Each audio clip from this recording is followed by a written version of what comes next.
ఇక్కడ గమనించాల్సిన విషయం ఏంటో తెలుసా?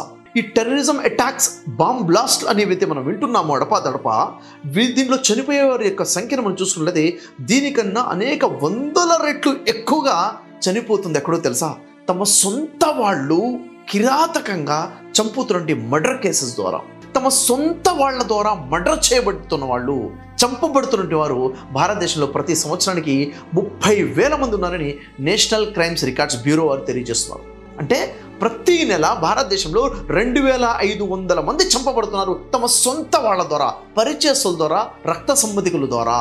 ఇంకా చెప్పాలంటే ప్రతి రోజుకి 80 నుంచి 83 మంది చంపబడుతున్నారు ఎవ్రీడే, ప్రతిరోజు కూడా. అంటే టెర్రరిజం అటాక్లో చంపబడుతున్న వాళ్ళతో పోల్చుకుంటే తమ సొంత వాళ్ళతో చంపబడుతున్నవారు ఇంత ఎక్కువ స్థాయిలో ఉండడం అంటే ఎంత బాధాకరమైన విషయం. అంటే స్వలాభం కోసం చేస్తున్న వాళ్ళు చేస్తున్నారు, వ్యక్తిగత స్వలాభం కోసం తమ సొంత వాళ్ళు ఇళ్లలోనే టెర్రరిజం అటాక్స్ కూడా జరుగుతున్నాయి.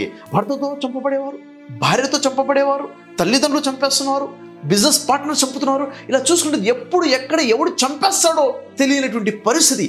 బయటికి వెళ్ళిన ప్రశాంతంగా ఇంటికి వస్తాడో తెలియదు, ఇంట్లో ఉన్నవాడు ప్రశాంతంగా ఇంట్లో ఉంటాడో తెలియదు. చంపడం అనేది చాలా ఈజీ అయిపోయింది. మనిషి ఎంత ఎక్కువైతే చదువుకున్నాడో అంత మూర్ఖంగా తయారైపోతున్నాడు. చదువులేనివాడు వింత పశువు అన్నారు, కానీ చదువుకున్నవాడు అంతకన్నా పెద్ద క్రూర మృగంగా మారిపోతున్నాడు. ఎందుకని? వెరీ రీసెంట్గా కశ్మీర్ పుల్వామా అటాక్లో చూసాం, 26 మంది చచ్చిపోయారు. ఇప్పుడు జరిగిన ఈ బ్లాస్ట్లో మనం చూస్తున్నాము దాదాపు 13 మంది చచ్చిపోయారు. ఈ విధంగా చూసుకుంటే సంవత్సరానికి ఎంతమంది ఈ టెర్రరిజం అటాక్స్లో చచ్చిపోతున్నారు? ఎందుకు ఈ మానవుడు ఇలా తయారైపోయాడు? ఎందుకు మానవులో మానవత్వం లేకుండా పోయింది? ఎందుకు ఇంత స్వార్థం వచ్చేసింది? ఎందుకు తన సొంత వాడిని చంపడానికి కూడా వెనకాడకుండా ఇంత క్రూరముగా మారిపోయాడు ఈ మానవుడు?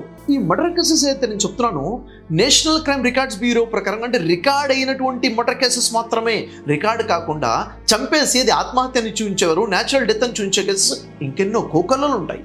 అంటే మానవుడు చదువుకున్న చదువు కేవలం మనిషికి స్కిల్స్ని, నాలెడ్జ్ని, టెక్నాలజీని నేర్పిస్తుందా తప్ప విలువలని నేర్పించడం లేదు.